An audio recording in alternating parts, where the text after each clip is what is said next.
And welcome back, guys. We're going to be doing another boiler retrofit. This time, this is in a church. And we're going to be removing this 400,000 BTU triangle tube boiler that has caused us nothing but grief. It was never installed correctly, and I can go over that briefly. It's not primary, secondary. Basically, they have this one main pump that handles our heating, but it doesn't have a primary loop. And so unfortunately, if you want domestic hot water, obviously our small pump has to come on and pull the water through the heat exchanger. But it doesn't have enough of a flow rate to do that because of the size of the boiler. So it constantly goes out and trips with lack of flow. So I've had to do a few modifications and changing in the programming. So this main circulator actually comes on when there's a call for domestic hot water. We're gonna get rid of that. We're gonna tear this system out. We are gonna put in 2 new Navien NFB boilers. And then we're gonna do primary, secondary system with their own separate pumps, how it should have been done, with their own magnetic filters to protect the boilers, with a different, larger indirect hot water tank done with its own pump. And obviously, we're gonna do our own circulator here for the heating system. We're gonna clean this up and do it the right way. So we're gonna have a bit of fun doing this because it has to be a quick turnover because of the weather. And so we're basically gonna remove this, tear it out, build a new wall, and start cracking on the new system.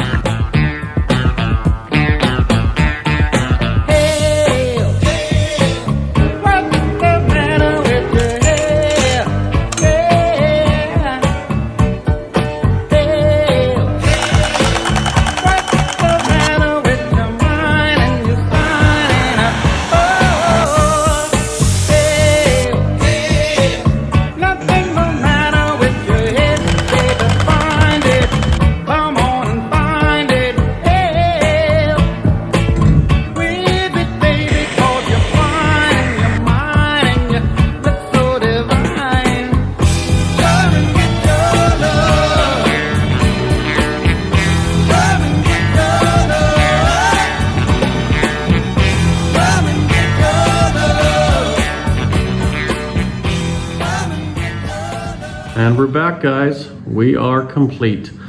Took us probably around 3 weeks to finish this final project. Within about 7 to 10 days, we were able to get heat back on from tearing the old system down, building the new wall, getting 1 or 2 of the boilers online. And then shortly after, we were able to put in the domestic hot water tank and give them domestic hot water. They already had an electric backup that we had set up with our electrical division. But right now, everything is complete, and I'm really, really happy on how it turned out.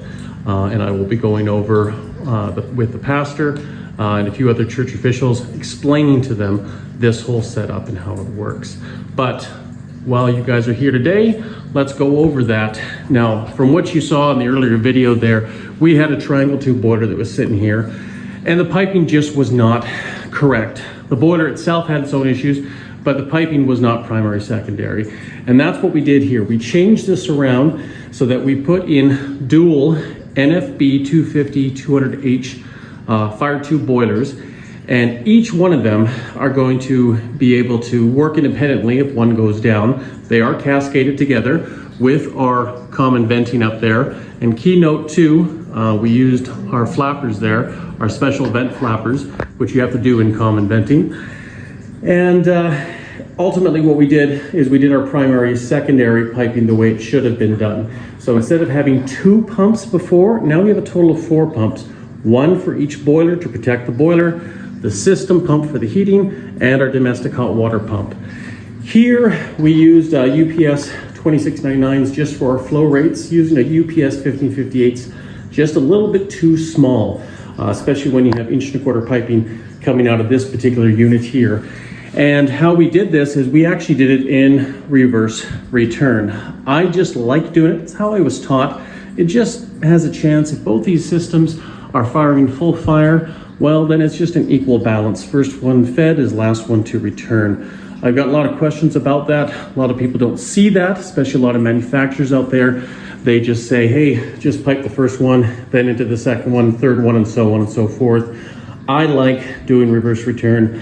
I just think it's just a better way of doing it. Takes a few extra minutes here and there, maybe a few extra dollars too. I just think it's the better way of going at it. Anyways, long story short, we put our pumps on our supply side and our magnetic filters on a return side. Obviously, we want to make sure we trap and capture anything that goes into the boiler first. So obviously, we don't have much space to put them all there. So we put the pumps on the supply side. Ideally, manufacturer specs say if you can, put them on the return, but the magnetic filter, in my opinion, trumps that. It is far more important, especially in a dirtier, older system. We put our safety relief valves here, vertically mounted, brought them down, put our test record cards on there so that you can see them.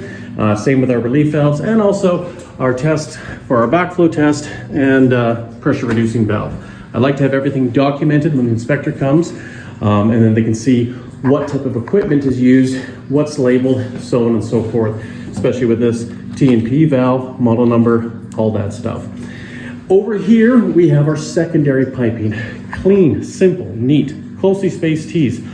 Now, once again, we put our pumps on the return instead of the supply, even for here, because I wanted to keep a uniformness across the whole system. And ultimately, it doesn't really make a big difference at the end of the day how that works, as long as everything is installed correctly. Now, currently right now, we have no call for domestic hot water or central heating. You can see everything is off. And if something was on, we'd have a pressure differential between our pressure gauges here, but of course we don't. That's a great servicing tip or diagnosing tip if you have gauges on your pumps to know what's going on. And we did that not only there, but also on our boiler pumps as well. And consequently, if we're getting power and these are not showing a difference, well, maybe we have an issue with our pump. I like doing those little extra things. It just helps you visualize stuff while you're here looking at the system, servicing the system, studying it, learning from it, working on it, whatever it might be. And standard, I always like to put in thermometers. I like to see temperature with my systems. I like to know where and what temperature is going to what. Even if it's low temperature, high temperature, I just like to have it. Micro bubble resorber here as well, just to get any air out of the system. I love these things. They work so well on getting the air out and having the system a lot quieter. We put in our expansion tank there, didn't like the gray color, painted it white to kind of match the overall theme here, with a shutoff, with a drain, and appropriately sized for this system here. Domestic hot water tank, we pit in a Phil Valveco one. First time trying it, really like the tank, love the tank actually, it's really awesome. No issues at all, stainless steel. Tappings, so I put stainless steel unions. I find if you put brass unions on there, they will crack, they will leak. Stainless steel with copper going in there, no problem. And you know what? See that? That is a 3/4 inch ball valve drain. That's the way you do it. That's the way it should be done. If you want to drain it, no sediment buildup, that's going to be easier and a lot more reliable on draining your system. Also, we put flush valves over here so I could easily shut these off, flush the air out of the system, or shut these off and flush it with city water going to it to clean the pipes, clean the system out, and of course we can return and get rid of all the crap out of the system. I'm always specific on my pressure reducing valves and reduced pressure backflow assemblies or double check valve assemblies, just to make sure that everything has control here and we have our backups. We have our reduced pressure backflow assembly here. This is designed to prevent against backflow, boiler water getting into the drinking water. And we put a Honeywell, I think FM 911 here to control our pressure. Right now we're just sitting below 20 PSI. And a bypass, we drain the system, we want to fill it back up, speed up the process. That's always a handy little thing. Everything is good, easy, accessible, you can get at it. Put our pipe stays in here on all these things, give it really strong and rigid look to it. With our common venting up here, we had to go in through the side of our 636 because we want that condensate to drain, slope down here, goes into a little pigtail, and then of course goes behind this wall and drains it away. And that's one thing you may have noticed too, we built an entire wall here and a little bit over here to make sure that we can accommodate this whole system.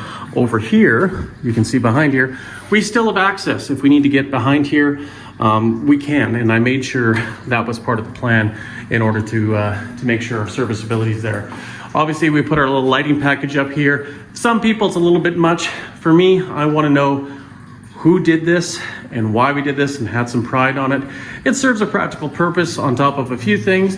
Obviously, for people, it is basically labeling what you see: heating system, hot water system, and our company logo there. And of course, our condensate, I'm always a stickler for doing it the right way. Putting our condensate drains in here, unions to pull them out. We want to service them, as well as our trap here. There's a union, so you can take this off, clean that out. For some reason, people never put unions in. Drives me crazy. And then of course, we also have a bypass here, or an overflow bypass, just in case these get plugged up, the condensate will still have a chance to drain. 2 3/4 going into a 1-inch, draining on over into the floor drain to protect more likely the cast iron piping underneath this actual building. So very happy with how it turned out. Not a lot too much to tell, other than this system has been amazing.